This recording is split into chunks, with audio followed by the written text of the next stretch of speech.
চাকরিহারা group C group D কর্মীদের ভাতা দেওয়ার রাজ্য সরকারি নির্দেশিকায় অন্তর্বর্তী স্থগিতাদেশ দিল কলকাতা হাইকোর্ট। কথা বলবো আইনজীবী বিকাশ রঞ্জন ভট্টাচার্য রয়েছেন আমাদের সঙ্গে টেলিফোন লাইনে। বিকাশ বাবু, কি বলবেন? দেখুন, এটা খুব যাওয়াই স্বাভাবিক ছিল। যেভাবে রাজ্য সরকার ভাতার কথা বলেছেন সেটা সুপ্রিম কোর্টের নির্দেশকে অমান্য করা এবং আর্টিকেল 14-কে অমান্য করা। যাদের থেকে টাকা ফেরত নেওয়ার দাবি, সুপ্রিম কোর্ট বলেছেন টাকা ফেরত না নিয়ে তাদের সরকারি কোষাগার থেকে টাকা দিয়ে পোষা, এর থেকে বড় বেআইনি কাজটা কিছু হতে পারে না। বিকাশ বাবু, সেক্ষেত্রে জানতে চাইবো যে আদালতের পরবর্তী নির্দেশ কি, মানে 26 তারিখ পর্যন্ত এই অন্তর্বর্তী স্থগিতাদেশ থাকবে, এর পরবর্তী আইনি ধাপ কি রয়েছে? 26 তারিখে আবার শুনানি হবে। রাজ্য সরকারকে অ্যাফিডেভিট দেওয়ার সুযোগ দিয়েছেন, তা না হয় রাজ্য সরকার বলতো যে আমাদের অ্যাফিডেভিট দিতে দেয়নি ইত্যাদি ইত্যাদি। রাজ্য সরকার অ্যাফিডেভিটে তার যুক্তি দেবেন কেন করেছেন। তাহলে আগের দিন 9 জুন যেখানে শুনানি শেষ হয়েছিল, অর্থাৎ কলকাতা হাইকোর্ট যেভাবে জানতে চেয়েছিল যে কি কারণে এদেরকে ঘরে বসে জনগণের টাকায় ভাতা দেওয়া হবে, আজকে সেটাকেই কলকাতা হাইকোর্টের বিচারপতি মান্যতা দিলেন। অর্থাৎ গ্রুপ সি গ্রুপ ডি চাকরিহারা কর্মচারীরা তারা কোনো ভাতা পাচ্ছেন না রাজ্য সরকারের থেকে। বটেই তো, ভাতা দেওয়া যায়নি কি? যেখান থেকে তাদের দ্বারা দুর্নীতিমূলক প্রক্রিয়ায় তাদের নিয়োগ হয়েছে, সুপ্রিম কোর্ট হাইকোর্ট বলেছে তাদের থেকে টাকা ফেরত নাও, সেখানে দাঁড়িয়ে তারা উল্টো পথে তাদের টাকা দিচ্ছেন। সেক্ষেত্রে বিকাশবাবু, আমি একটা জিনিস জানতে চাইবো, এই টাকা ফেরত, এই যে যারা চিহ্নিত অযোগ্য, সুপ্রিম কোর্ট বলেছিল টাকা ফেরত নিতে হবে রাজ্য সরকারকে এদের কাছ থেকে, সেই সংক্রান্ত কোনো নির্দেশিকা কি আজকে কলকাতা হাইকোর্ট দিয়েছে? না, সেটা তো বিচার্য বিষয় ছিল না। হাইকোর্টকে তো বিচার্য বিষয়ের প্রেক্ষিতেই রায় দিতে হয়। বিকাশবাবু, অনেক ধন্যবাদ কথা বলার জন্য। সরাসরি সৌভিক মজুমদার রয়েছেন আমাদের সঙ্গে। সৌভিক, বারে বারে আইনজীবীরা যে কথা বলছেন যে যেভাবে একেবারে চিহ্নিত অযোগ্যদের থেকে টাকা ফেরত নিতে হবে, যে নির্দেশ ছিল সর্বোচ্চ আদালতের, সেই নির্দেশকে মান্যতা না দিয়ে উল্টে তাদেরকেই ভাতা দিয়ে, অর্থাৎ আর্থিক সাহায্য করে সাধারণ জনগণের করের টাকায় রাজ্য কোথাও এই দুর্নীতিকে প্রশ্রয় দিতে চেয়েছিল। আজকে রায় কলকাতা হাইকোর্টের বিচারপতি অমৃতা সিনহা তিনি ঠিক কি জানালেন? দেখো, আজকের রায়ের যে বা নির্দেশের যে পূর্ণাঙ্গ কপি সেটা এখনো পর্যন্ত হাতে আসেনি। সেটা হাতে আসলেই এই নির্দেশের পেছনে যুক্তি কি আছে বা এই নির্দেশের প্রেক্ষিতে পর্যবেক্ষণ কি রয়েছে সেটা স্পষ্ট হবে। কিন্তু মাননীয় বিচারপতি অমৃতা সিনহা তার নির্দেশে বলেছেন যে আগামী 26শে সেপ্টেম্বর পর্যন্ত বা পরবর্তী নির্দেশ না দেওয়া পর্যন্ত এই অন্তর্বর্তী নির্দেশ বহাল থাকবে এবং এই অন্তর্বর্তী নির্দেশের ফলে চাকরিহারা গ্রুপ সি এবং গ্রুপ ডি কর্মীরা তারা কিন্তু কোনো রকম কোনো ভাতা পাবেন না, সেটা এই নির্দেশিকায় স্পষ্ট করে বলে দেওয়া হয়েছে।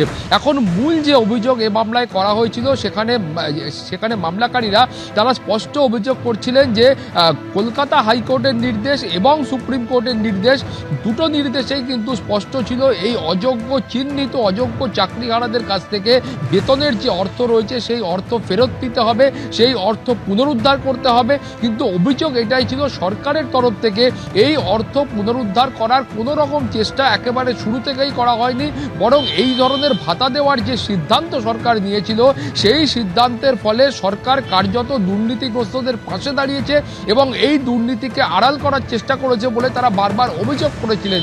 এবং এর প্রেক্ষিতেই মাননীয় বিচারপতি অমৃতা সিনহার যে প্রশ্ন ছিল এবং যেটা আইনজীবীরাও তাদের ব্যাখ্যায় যেটা বলছিলেন, যে মাননীয় বিচারপতি সিনহা প্রশ্ন করেছিলেন এই যে এত সংখ্যক গ্রুপ ডি এবং গ্রুপ সি কর্মীদের ভাতা দেওয়া হবে, এর বিনিময় বা এর প্রতিদানে সরকার কি পাচ্ছে, সেই প্রশ্নটা কিন্তু মূল হয়ে দেখা দিয়েছিল। এবং আইনজীবীরা বলছেন যে এটা কার্যত এই দুর্নীতিগ্রস্ত শিক্ষকদের বা দুর্নীতি করে চাকরি পাওয়া বা শিক্ষাকর্মীদের কার্যত পাশে দাঁড়ানো ছাড়া আর কিছুই নয়। তার কারণ তারা ঘরে বসে থাকবেন, সরকারের কোনো কাজে তারা আসবেন না, অথচ মাসিক 25,000 টাকা এবং 20,000 টাকা তারা ভাতা পাবেন। এই সিদ্ধান্ত কখনোই গ্রহণযোগ্য হতে পারে না বলে আদালতের কাছে সওয়াল করা হয়েছিল। হয়েছিল এবং তারা প্রথম থেকেই বলেছিলেন যে সরকারের তরফে যে যুক্তি দেওয়া হয়েছিল যে এটা একটা অন্তর্বর্তীকালীন সিদ্ধান্ত, সেখানে এই আইনজীবীদের যুক্তি ছিল যে এই অন্তর্বর্তীকালীন একটা সিদ্ধান্তের ফলে সরকারের কিন্তু কয়েক কোটি টাকা এখান থেকে খরচা হয়ে যাবে এবং যেখানে আর্থিক অবস্থা এই ধরনের আছে সেইখানে গিয়ে এই ভাতা দেওয়ার সিদ্ধান্ত কতটা গ্রহণযোগ্য সেটা নিয়ে মামলাকারীর আইনজীবীরা প্রশ্ন তুলেছিলেন। এবং তোমাকে বলবো সরকারের তরফে যে যুক্তি ছিল সেই যুক্তিতে তারা কিন্তু খুব স্পষ্ট করে যুক্তিতে বলেছিলেন যে এটা একেবারে একটা অন্তর্বর্তীকালীন সিদ্ধান্ত এবং সরকারের এজন্য বিশেষ খাত রয়েছে, সেই বিশেষ খাত থেকে এই ধরনের অর্থ বরাদ্দ করা হয় এবং অতীতেও বিভিন্ন সময়ে এই ধরনের অর্থ বরাদ্দ করা হয়েছে, সেটা দুর্গাপুজোর অনুদান হোক বা অন্যান্য ক্ষেত্রে হোক, সেক্ষেত্রেও এই ধরনের অর্থ বরাদ্দ করা হয়েছে। ফলে সরকারের তরফে এই ধরনের যে একটা অন্তর্বর্তী সিদ্ধান্ত নেওয়া হয়েছে সেই সিদ্ধান্তে কোথাও গিয়ে কোনো ভুল নেই বলে সরকারি আইনজীবীরা বারবার সওয়াল করেছিলেন এবং তারা বলতে চেয়েছিলেন যে এটা কার্যত কোনো দুর্নীতিগ্রস্তদের পাশে দাঁড়াবার চেষ্টা নয়। এই ধরনের একটা যে সিদ্ধান্ত কলকাতা হাইকোর্ট বা সুপ্রিম কোর্টের তরফ থেকে নেওয়া হয়েছে তার ফলে এই মুহূর্তে গ্রুপ সি এবং গ্রুপ ডির যে শিক্ষাকর্মীরা রয়েছেন তারা কার্যত বেসামাল হয়ে পড়েছেন। ফলে সেই পরিস্থিতি খানিকটা নিয়ন্ত্রণে আনবার জন্য সরকারের তরফে এই সিদ্ধান্ত গ্রহণ করা হয়েছে। কিন্তু তার পাশাপাশি তোমাকে বলবো যে মাননীয় বিচারপতি অমৃতা সিনহার যে প্রশ্ন ছিল যে এই যে সিদ্ধান্ত সরকারের তরফ থেকে গ্রহণ করা হয়েছে সেই সিদ্ধান্তের ফলে সরকার কিভাবে উপকৃত হবে সেই প্রশ্নের কিন্তু কোনো সন্তোষজনক উত্তর নেই। অর্থাৎ এই ভাতা দেওয়ার ফলে সরকার কিভাবে উপকৃত হচ্ছে বা এই ভাতার টাকা সরকারের কিভাবে কাজে আসছে তার কোনো রকম সন্তোষজনক উত্তর কিন্তু কলকাতা হাইকোর্টের কাছে একেবারে শেষ দিন পর্যন্ত স্পষ্ট হয়নি এবং সেই কারণেই মাননীয় বিচারপতি অমৃতা সিনহার যে পর্যবেক্ষণ ছিল সেই পর্যবেক্ষণেও কিন্তু এটা কার্যত স্পষ্ট হয়ে গিয়েছিল এবং আইনজীবীরা যার ব্যাখ্যায় বলেছিলেন যে তারা এই ধরনের একটা যে নির্দেশ আসবে বা সিদ্ধান্ত আসবে সেই সিদ্ধান্ত খানিকটা প্রত্যাশিতই ছিল। ফলে আজকে 11:30টার সময় যে নির্দেশ দেওয়া হয়েছে তার ফলে আপাততভাবে গ্রুপ সি এবং গ্রুপ ডি কর্মীরা তারা কিন্তু কোনো ধরনের ভাতা পাচ্ছেন না আগামী 26শে সেপ্টেম্বর পর্যন্ত বা পরবর্তী নির্দেশ না দেওয়া পর্যন্ত। অর্থাৎ সরকারের তরফ থেকে মাসিক 25,000 টাকা এবং 20,000 টাকা ভাতা দেওয়ার যে সিদ্ধান্ত নেওয়া হয়েছিল সেই সিদ্ধান্তের ওপর কিন্তু আজকে কলকাতা হাইকোর্ট অন্তর্বর্তী স্থগিতাদেশ দিল। কুসুমিতা, একেবারে সৌভিক, তুমি আমাদের সঙ্গে থাকো। আমরা কথা বলেছিলাম আইনজীবী ফেরদৌস শামীমের সঙ্গে। মামলাকারীর আইনজীবী কি জানিয়েছেন দেখুন। মহামান্য বিচারপতি অমৃতা সিনহা রাজ্য সরকার যে গ্রুপ সি এবং গ্রুপ ডি কর্মচারীদের যে ভাতা ইন্টারিম রিলিফ হিসেবে দিতে চেয়েছিলেন সেটি অন্তর্বর্তীকালীন স্থগিতাদেশ দিয়েছেন এবং 26শে সেপ্টেম্বর পর্যন্ত সেই স্থগিতাদেশ দিয়েছেন। ইন দ্য মিন হোয়াইল রাজ্য সরকারকে 4 সপ্তাহের মধ্যে এফিডেভিট দেবেন তারা, এফিডেভিট অপোজিশনের আকারে। আমরা তার উত্তরে এফিডেভিট রিপ্লাই দেব 2 সপ্তাহের পরে, 2 সপ্তাহের মধ্যে এবং তারপরে ম্যাটারটি লিবার্টি টু মেনশন করেছেন, অর্থাৎ তারপরে ম্যাটারটি আসবে। অর্থাৎ যে রাজ্য সরকার যে ঘোষণা করেছিল গ্রুপ সি এবং গ্রুপ ডি এমপ্লয়ীদের ইন্টারিম রিলিফ হিসাবে যে ভাতা দেবেন মাসে 20,000 এবং 25,000 আকারে, সেটির অন্তর্বর্তীকালীন স্থগিতাদেশ দিয়েছেন মহামান্য বিচারপতি অমৃতা সিনহা। চাকরিহারা শিক্ষাকর্মীরা কি বলছেন দেখুন। আমরা বলেছিলাম যে আমরা যোগ্যতার সঙ্গে যারা চাকরি পেয়েছি আমাদেরকে চাকরিতে পুনর্বহাল করা হোক আইনি পদ্ধতি মেনে, কিন্তু সরকার যখন সেটা করেনি তারা সেটা বলেছিল যে যতক্ষণ পর্যন্ত কেস চলছে ততক্ষণ পর্যন্ত ইন্টারিম সাপোর্ট হিসেবে ভাতাটা দেওয়া হবে। আমরা সেখানেও বলেছিলাম শুধুমাত্র যোগ্যদেরকেই ভাতাটা দেওয়া, কারণ যখনই অযোগ্যদেরকেও দেবেন, যখনই যোগ্য অযোগ্য মিশিয়ে দেবেন তখনই সেখানে সেটা চ্যালেঞ্জের মুখে পড়বে এবং সেটা খারিজ হবে। তাই আমাদের আবারও অনুরোধ করছি যে পরবর্তীতে যদি অন্য কোনো রকম স্টেপ নেওয়া হয় সেটা যেন শুধুমাত্র যোগ্য শিক্ষাকর্মীদের জন্য নেওয়া হয়। 1255 জন যোগ্য গ্রুপ সি, 2139 জন যোগ্য গ্রুপ ডি, টোটাল 3394 জন যোগ্য গ্রুপ সি গ্রুপ ডি শিক্ষাকর্মীর জন্যই যেন স্টেপটা নেওয়া হয়। যেভাবে নোটিফিকেশন ছিল সেটা তো খারিজ হওয়ারই কথা। নোটিফিকেশন তো যোগ্য অযোগ্য সবাইকে নিয়ে দিচ্ছে না, তাহলে সেই ক্ষেত্রে খারিজ হওয়াটা তো অস্বাভাবিক কিছু না। আমরা জানতাম খারিজ হবে। কলকাতা হাইকোর্ট চত্বর থেকে সরাসরি সৌভিক মজুমদার রয়েছেন আমাদের সঙ্গে।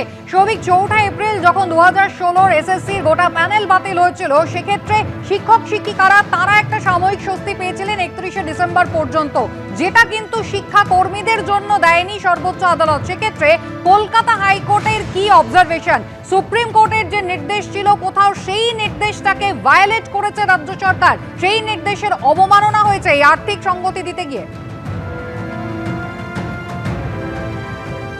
দেখো, এটাই কিন্তু মামলাকারী আইনজীবীদের অভিযোগ ছিল যে সুপ্রিম কোর্টের তরফ থেকে যখন নির্দেশ দেওয়া হয় সেই নির্দেশের পরে সরকারের তরফ থেকে তারা আবারও সুপ্রিম কোর্টে যান এবং সরকারের তরফ থেকে সেই সময় যুক্তি ছিল যে এই বিপুল সংখ্যক শিক্ষক এবং শিক্ষাকর্মীদের শিক্ষা প্রতিষ্ঠানগুলি থেকে বের করে দেওয়ার ফলে সেই শিক্ষা প্রতিষ্ঠানগুলো কার্যত অচল হয়ে পড়েছে। ফলে এই মুহূর্তে সেক্ষেত্রে সুপ্রিম কোর্ট হস্তক্ষেপ করুন, এটাই কিন্তু সরকারের তরফ থেকে আবেদন ছিল এবং সুপ্রিম কোর্টের তরফ থেকে সেই সময় এই নির্দেশিকায় দেওয়া হয়েছিল যে আগামী ডিসেম্বর মাস পর্যন্ত শুধুমাত্র যারা শিক্ষক রয়েছেন অর্থাৎ ক্লাস 9, 10 এবং 11, 12 এই যারা শিক্ষক রয়েছেন শিক্ষকরা আগামী 31শে ডিসেম্বর পর্যন্ত শিক্ষকতা করতে পারবেন। যাদেরকে নির্দিষ্ট বলে অযোগ্য বলে চিহ্নিত করা সম্ভব হয়নি তারা, এবং সেক্ষেত্রে 31শে ডিসেম্বরের মধ্যে গোটা যে নিয়োগ প্রক্রিয়া আছে সেই নিয়োগ প্রক্রিয়াটা পুনরায় সংগঠিত করতে হবে সেই নির্দেশ সুপ্রিম কোর্টের পক্ষ থেকে দেওয়া হয়েছিল। কিন্তু শিক্ষাকর্মীদের ক্ষেত্রে অর্থাৎ গ্রুপ সি এবং গ্রুপ ডি এই যে শিক্ষাকর্মী ছিল সেই শিক্ষাকর্মীদের ক্ষেত্রে কোনো রকম সিদ্ধান্ত কিন্তু সুপ্রিম কোর্ট পুনর্বিবেচনা করেনি। সেই নিয়ে দ্বিতীয়বারের জন্য সুপ্রিম কোর্ট কোনো নির্দেশ দেয়নি। অর্থাৎ গ্রুপ সি এবং গ্রুপ ডি কর্মীদের নিয়ে সুপ্রিম কোর্ট তার যে একেবারে প্রথম অবস্থান ছিল সেই অবস্থানে তারা অনড় ছিলেন এবং তারা কোনো রকম স্বস্তি এই গ্রুপ সি এবং গ্রুপ ডি কর্মীদের দেননি। ফলে কিন্তু এখানেই কিন্তু মামলাকারীর আইনজীবীদের প্রশ্ন ছিল যে যেখানে সুপ্রিম কোর্টের তরফ থেকে এই গ্রুপ সি এবং গ্রুপ ডি কর্মীদের আবেদনের ভিত্তিতে সরকারের আবেদনের ভিত্তিতে কোনো রকম হস্তক্ষেপ করা হচ্ছে না, সুপ্রিম কোর্ট কোথাও কোনো রিলিফ দেওয়ার জন্য প্রস্তুত নয়, সেক্ষেত্রে সরকার কিভাবে এই ধরনের একটা ভাতা দেওয়ার সিদ্ধান্ত তারা গ্রহণ করলেন। তাদের অভিযোগ ছিল যে এই সিদ্ধান্তের ফলে সরাসরিভাবে কলকাতা হাইকোর্টের যে নির্দেশ ছিল মাননীয় বিচারপতি দেবাংশু মশাকের সেই নির্দেশ এবং সুপ্রিম কোর্টের মাননীয় প্রধান বিচারপতির যে নির্দেশ ছিল সেই নির্দেশ, দুটি নির্দেশকেই কার্যত অমান্য করা হয়েছে এবং সেই কারণেই তারা কিন্তু কলকাতা হাইকোর্টের দ্বারস্থ হয়েছিলেন। সৌভিক, তুমি আমাদের সঙ্গে থাকো। প্রাক্তন কংগ্রেস সাংসদ অধীর রঞ্জন চৌধুরী রয়েছেন আমাদের সঙ্গে টেলিফোন লাইনে। অধীর বাবু, চাকরিহারা শিক্ষাকর্মী তাদের ভাতা দেওয়ার মামলার রায় ঘোষণা করেছে কলকাতা হাইকোর্ট, যেখানে একেবারে স্পষ্ট জানিয়ে দেওয়া হয়েছে রাজ্য সরকার ভাতা দেওয়ার যে নির্দেশিকা জারি করেছিল তা একেবারে অন্তর্বর্তী স্থগিতাদেশ দেওয়া হলো আগামী 26শে সেপ্টেম্বর পর্যন্ত। দেখুন, বাংলার মুখ্যমন্ত্রী এগুলো ইচ্ছাকৃতভাবে জেনে শুনে এগুলো করছে। এতদিনে তিনি মুখ্যমন্ত্রী, তার দপ্তরে তার সরকারে কেউ আইন বোঝে না তা তো নয়, নিয়ম বোঝে না তা তো নয়, কিন্তু তিনি সব জেনে বুঝেও শুধু বাংলার মানুষের সঙ্গে প্রতারণা আর ঠকবাজি করছেন। বাংলার মানুষ ভিক্ষা নয়, বাংলার মানুষ মর্যাদার দ্বারা উপার্জন করতে চাই। বাংলার মানুষের অভাব থাকতে পারে, কিন্তু সে অভাবকে আপনি ভিক্ষার দ্বারা সেই অভাবকে খরিদ করতে চাইছেন। বাংলার মানুষ আপনার ভাত নয়, মর্যাদার দ্বারা উপার্জিত ভাত খেতে চাই। তাই যে প্রক্রিয়া শুরু করার আগেই আপনি জানেন যে প্রক্রিয়া বেআইনি প্রক্রিয়া, সেইটাই আপনি চালু করার মধ্য দিয়ে বাংলা সেই সমস্ত অভাবী হতাশাগ্রস্ত বেকার যুবকদের স্বপ্ন দেখাচ্ছেন, যে স্বপ্ন অচিরেই ধ্বংস হয়ে যাচ্ছে।